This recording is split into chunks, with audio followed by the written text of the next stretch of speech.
In Homeless Man Pays for a Little Girl's Candy, unaware she's the governor's daughter, a small act of kindness leads to a life-changing journey for everyone involved. What happens when a selfless gesture from a homeless man unveils a hidden story of struggle and resilience, shaking the city's most powerful man to his core? How will one moment of compassion inspire a movement that changes lives forever? Before we dive into this emotional story of redemption and change, let us know in the comments where you're watching from today, and don't forget to like, share, and subscribe for more powerful tales like this. Mark's stomach grumbled as he pushed open the glass door of the convenience store, the bell jingling faintly above him. He wasn't looking for much, maybe a pack of crackers or a bottle of water. Just enough to keep him going through the night. The dim fluorescent lights illuminated rows of brightly colored snacks, the sight both inviting and intimidating. Mark had been to places like this before, countless times, but tonight felt different. He had less than $2 in his pocket, and no clear plan for tomorrow. As he scanned the shelves, a burst of laughter caught his attention. A little girl, no older than 7, skipped down the candy aisle with her ponytail bouncing. Her excitement was infectious, and Mark found himself smiling despite the ache in his chest. "Daddy said I can pick one," she exclaimed, her voice filled with glee. She grabbed a chocolate bar, then quickly swapped it for a bag of gummy bears, only to change her mind again seconds later. The indecision made Mark chuckle quietly to himself. She didn't notice him at first. To her, he was just another shopper, albeit one with tattered clothes and shoes that had seen far better days. But as she finally settled on a king-size chocolate bar, she reached into her small purse and froze. "Oh no," she whispered, her expression shifting to dismay. She dumped the contents of her purse onto the floor, a few crumpled dollar bills and some coins. Her little hands moved frantically, counting and recounting. "I'm short." Mark watched the scene unfold, his heart tugging. He hesitated for a moment, glancing down at the coins in his own pocket. It wasn't much, but seeing her disappointment was too much to bear. He stepped forward, his voice soft, so as not to startle her. "Hey there, looks like you've got a sweet tooth, huh?" The girl looked up, her big brown eyes brimming with worry. "I wanted this one for my dad," she said, holding up the chocolate bar. "But I don't have enough." Mark crouched down to her level, his movements slow and deliberate. "You know," he said with a gentle smile, "I think I can help you out. How much are you missing?" She held out her hand, showing him the coins she had. "I'm 75 cents short," she said sadly. Mark nodded, fishing the remaining coins from his pocket. "Well, lucky for you, I've got just enough to help." Her face lit up instantly, and for a moment, Mark felt like he had all the riches in the world. The little girl bounced on her toes as she clutched the candy bar. "Thank you, mister. You're so nice." Mark chuckled. "No problem, kiddo. Just make sure you share it with your dad, okay?" She nodded earnestly and bolted toward the register, leaving Mark to watch her with a mixture of warmth and melancholy. As she paid, Mark wandered to the corner of the store, pretending to browse so he wouldn't attract attention. He wasn't sure why he felt the need to be invisible, but it had become second nature after years on the streets. The little girl finished at the counter and came running back to him. "My name's Sarah," she said proudly, holding the chocolate bar like a trophy. "What's your name?" Mark hesitated. Names were tricky.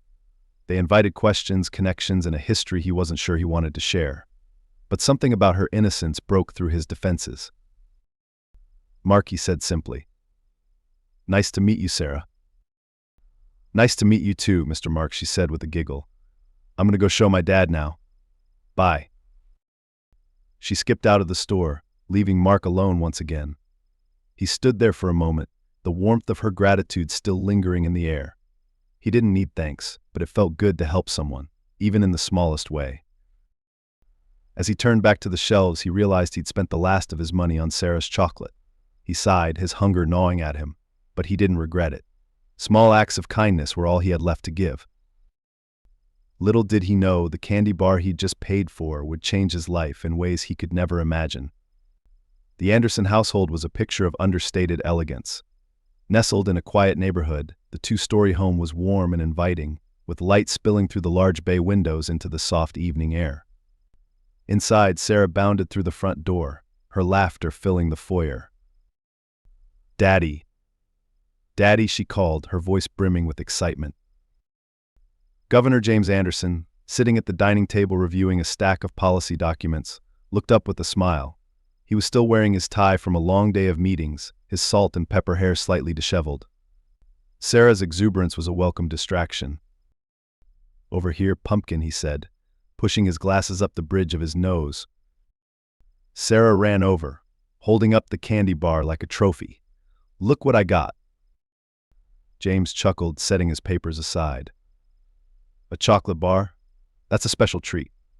Did Mommy give you the money for it?" "Nope," Sarah shook her head, her ponytail swishing. "There was a nice man at the store, and he helped me pay for it because I didn't have enough." James straightened, his expression growing curious. "A man helped you? What do you mean?" Sarah launched into the story, describing every detail with the dramatic flair only a 7-year-old could muster. She recounted how she had miscalculated her change, how sad she felt, and how Mr. Mark had come to her rescue. "He was really nice, Daddy," she said earnestly. "He gave me the money even though he didn't have much. And he didn't even buy anything for himself." James listened closely, a faint frown crossing his face. He leaned forward, his elbows resting on the table. Did this man seem okay? Was he safe? Sarah tilted her head, thinking. He looked tired, like he needed a nap. And his clothes were kind of old, like my art smock after painting day. But he smiled a lot. I think he's a good person. Her words settled heavily on James. He couldn't shake the image of the man Sarah described, someone who seemed down on his luck yet had given freely to a stranger. He felt a pang of guilt at the thought. While he spent his days addressing the needs of his constituents, it was easy to overlook individuals like this Mr. Mark. "Pumpkin, did he tell you his last name?" James asked gently. Sarah shook her head. "Just Mr. Mark." James sighed, pulling her into his lap. "Well, it sounds like you met someone very kind. We should be grateful for people like him." She grinned. "I already said thank you, Daddy. A lot of times." He laughed, kissing her on the forehead. "I'm sure you did." Later that evening, James sat alone in his study, a glass of whiskey in hand. He couldn't stop thinking about the man Sarah had described. He swirled the amber liquid in his glass, his mind racing with questions. Who was this man? Why was he in such a difficult situation? And how could he help him without overstepping? He called in his assistant, a sharp young woman named Rachel, who handled the governor's public affairs. She arrived quickly, her tablet and pen at the ready. "What's on your mind?" Governor Rachel asked, her professional tone tempered by curiosity. James explained Sarah's story, recounting every detail she had shared. Rachel's expression softened as she listened. "Sounds like the kind of person we should highlight in one of our community initiatives," she said. "Someone who embodies kindness despite their circumstances." James nodded. "I was thinking the same thing, but I don't want to turn him into a poster child for charity. This isn't about optics, it's about helping someone who deserves it." Rachel paused, considering. "We could start with a quiet outreach, maybe connect with local shelters and community centers. If this man is experiencing homelessness, someone might know him." James agreed, and within an hour, Rachel had mobilized a discreet team to begin the search. Flyers were distributed to local shelters with a simple description looking for Mark, a kind soul who helped a little girl at a store. No obligations, just a thank you. Meanwhile, James reflected on his own privilege. Despite the challenges of politics, he had a warm home, a steady income, and a family who adored him. He couldn't shake the thought of Mark, someone who had so little yet gave so much. That night, as James tucked Sarah into bed, she whispered, "Daddy, do you think Mr. Mark has a home?" James hesitated, his throat tightening. "I don't know, sweetheart. But I promise we'll try to find him and make sure he's okay." As Sarah drifted to sleep, James sat by her bedside, determined. He didn't just want to find Mark to thank him, he wanted to understand his story. What had brought this man to the place he was in? And more importantly, what could be done to help him and others like him? The dim light of the shelter flickered overhead as Mark leaned against a worn wooden bench, staring at the cracked floor tiles. The faint hum of conversation buzzed around him, other men and women discussing their days, sharing quiet laughs. or simply sitting in contemplative silence. Mark preferred the silence. It gave him space to think, though his thoughts often led to memories he wished he could forget. He ran his fingers through his graying hair and sighed deeply. Nights like these, when his stomach was full from the shelter's meal and the air was unusually still, his mind always wandered back to the life he once had. A life that now felt more like a dream than a reality. It wasn't always like this, he thought bitterly. Mark used to have a home, a career, a purpose. 10 years ago, he was Sergeant Mark Harrison of the United States Army, stationed overseas. He had dedicated his life to serving his country, leading a tight-knit group of soldiers through missions that tested their courage and endurance. He wasn't just their leader, he was their brother, their confidant, their rock. They trusted him, and he trusted them. Then came the day that changed everything. The day his convoy hit an Aid. The explosion was deafening, the force throwing him clear of the vehicle and into the dust. When he woke up in a military hospital weeks later, the world as he knew it was gone. 3 of his closest friends hadn't survived. His body was battered, his mind fractured. Survivor's guilt hit him harder than any physical injury, and no amount of therapy could erase the faces of those he had lost. Mark was honorably discharged and sent back to civilian life, but the adjustment was anything but smooth. The man who returned home was not the man who had left. He was haunted by nightmares, plagued by anxiety, and overwhelmed by a sense of purposelessness. The camaraderie and structure he had once thrived in were gone, replaced by a world that moved on without him. At first, he tried to piece things back together. He took odd jobs, construction, warehouse work, anything to keep his hands busy and his mind distracted. But the mental toll of his trauma eventually caught up with him. He lost jobs, then his apartment, and eventually even his friends and family stopped calling. It wasn't that they didn't care, they just didn't know how to help him. Mark's spiral into homelessness had been gradual, almost imperceptible at first. He remembered the night he slept in his car for the first time, telling himself it was temporary. Then came the night he sold the car for cash to cover a motel room.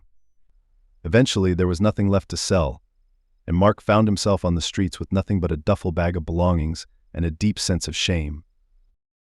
He closed his eyes, forcing the memories away, but they clung to him stubbornly. The shelter's counselor, an empathetic man named Luis, had once told him that healing began with acknowledging the pain, but Mark wasn't sure he believed that. What was there to heal when his life felt irreparably broken? His thoughts were interrupted by a soft voice beside him. "Hey, Mark." It was Darlene, one of the shelter volunteers. She was holding a steaming cup of coffee and offering him a warm smile. "Mind if I sit?" Mark shrugged. "It's a free country." Darlene sat down, unfazed by his gruff demeanor. "You've been quiet tonight. Everything okay?" Mark gave a non-committal grunt, but Darlene pressed on. "You know, you've got a lot of people rooting for you here." He finally looked at her, his tired eyes meeting hers. "Doesn't feel like it most days." "That's because you don't let us in," she said gently. "You've been through a lot, Mark, more than most people could handle, but that doesn't mean you have to go through it alone." Her words hung in the air, resonating with a part of him he rarely acknowledged. Before he could respond, a commotion at the entrance drew their attention. A group of shelter staff was gathered around a man in a suit, an unusual sight in this part of town. Mark squinted, recognizing the man from news broadcasts. It was Governor James Anderson. Mark's pulse quickened. What was a man like him doing here? As if on cue, the governor's eyes scanned the room and landed on Mark. He approached slowly, his demeanor calm yet purposeful. "Mark Harrison," the governor asked, his voice firm but kind. Mark straightened, his curiosity tempered by wariness. "Who's asking?" "My name is James Anderson," the governor said, extending a hand. "I think we have something to talk about." Mark hesitated, unsure of what this man could want with him. But as he reached out to shake the governor's hand, a faint flicker of hope stirred within him. For the first time in years, someone had sought him out not out of pity, but with purpose. And he wasn't sure whether to be afraid or grateful. Governor James Anderson paced in his office, the polished wood floor creaking under his weight. The meeting with Mark had been brief but unforgettable. Mark's guarded demeanor and piercing eyes revealed a man who had been through hell and was still standing barely. Their conversation lingered in James' mind as he reviewed the sparse details Rachel had uncovered about Mark's life. A decorated veteran turned homeless man. The story was all too common, yet deeply personal now that it had a face. James knew that meeting Mark wasn't the end of this story. It was the beginning. He couldn't ignore what Mark had shared: the lack of resources for veterans, the stigma of homelessness, the systemic failures that had pushed him to the fringes of society. But he also understood the delicate balance. Mark wasn't looking for charity, and any effort to help him had to be rooted in respect, not pity. That night, James called an emergency meeting with his closest advisors. Rachel, always prepared, came armed with a proposal. "Governor," she began, adjusting her glasses, "Mark represents a demographic that has been underserved for far too long. If we handle this correctly, we can make a meaningful impact." James nodded. "Agreed. But this isn't just about Mark. This is about everyone like him: veterans, the mentally ill, people who've fallen through the cracks. I want a program that addresses their needs comprehensively." Rachel tapped on her tablet, pulling up data. "We can start by launching a pilot initiative in partnership with local shelters. Increased funding for mental health services, job placement programs, and transitional housing could be a game changer." "Good," James said. "But I want this to feel personal. If we just roll out another government program, it won't resonate. We need stories, real stories, like Mark's." Rachel hesitated. "Governor, with all due respect, Mark's a private man. He might not want his story in the spotlight." James leaned back in his chair, thoughtful. "You're right. Let's take a different approach. We'll quietly expand resources first, then use public outreach to educate and destigmatize. If Mark wants to share his story down the line, that's his choice." The next day, James' office issued a discreet directive to key city departments. Funding was allocated to shelters, with a focus on programs supporting veterans. Social workers were mobilized to identify individuals in need, while a team of volunteers worked tirelessly to connect the homeless population with resources. Rachel also coordinated with local media outlets to craft a subtle awareness campaign. Billboards appeared across the city with messages like, "Everyone deserves a second chance and support our veterans." The campaign didn't feature Mark's name or image, but its sentiment was unmistakably inspired by him. Meanwhile, James couldn't shake the need to find Mark again. He had left their first meeting feeling like there was unfinished business. With Rachel's help, he set out to visit the shelter where Mark had been staying. The governor's presence caused a stir as usual, but James remained focused, speaking directly to the staff and residents. "Mark hasn't been back since your visit," Darlene, the shelter volunteer, told him. "But don't take it personally. He's always been a drifter.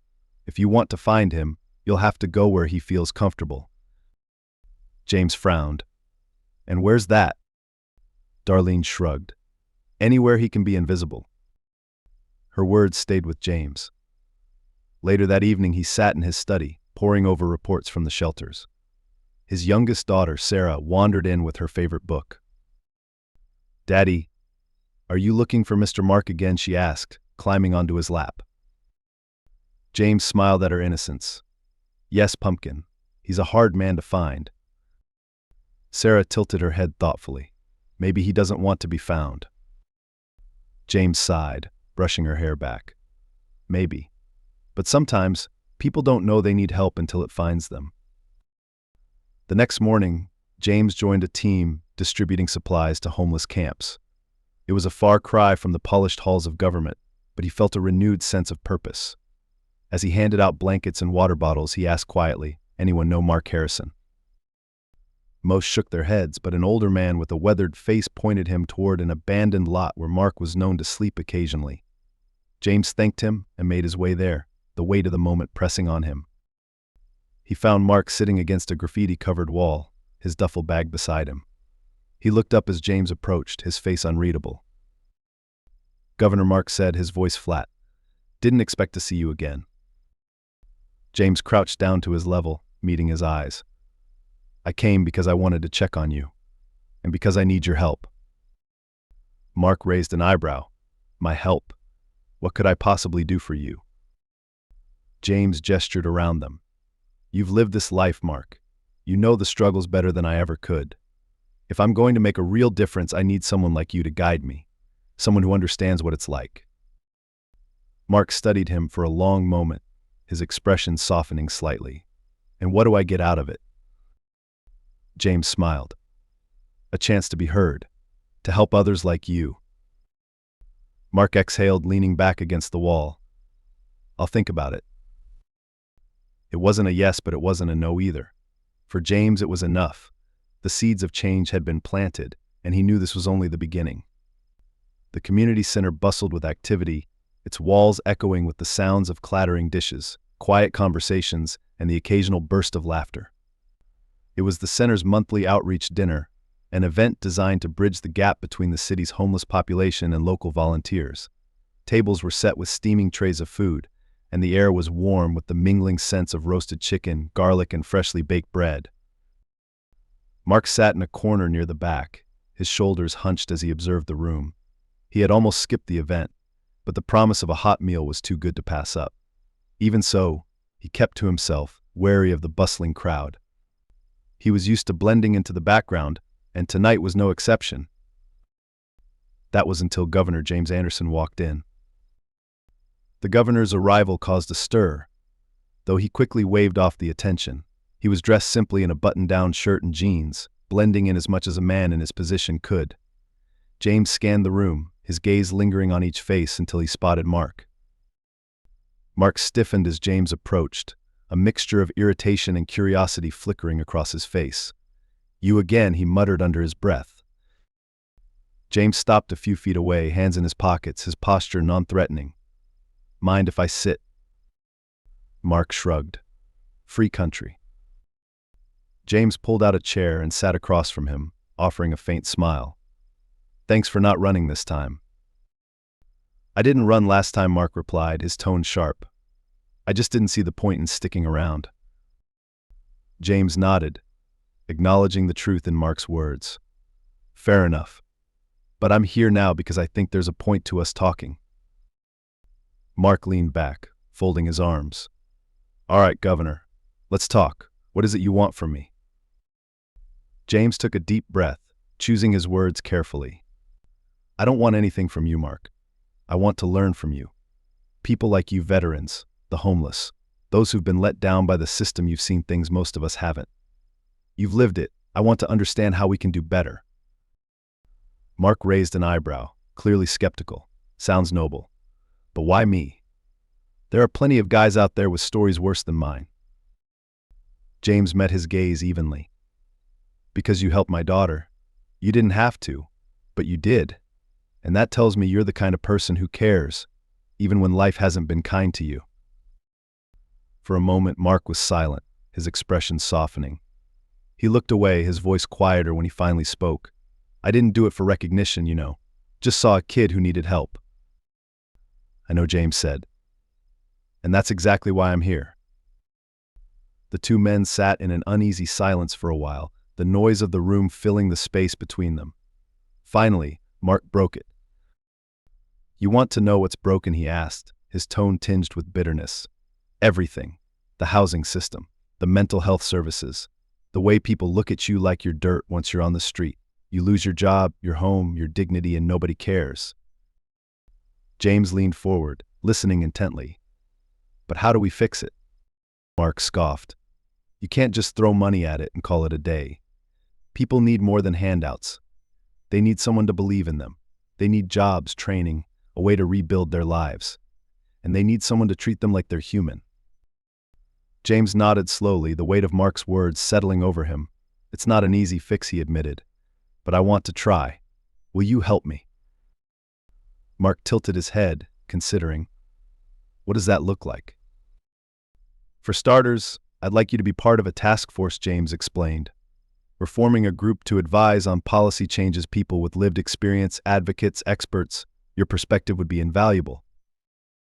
Mark hesitated, his instincts telling him to say no, but deep down he knew this was a chance to make a difference, a chance to turn his pain into something meaningful.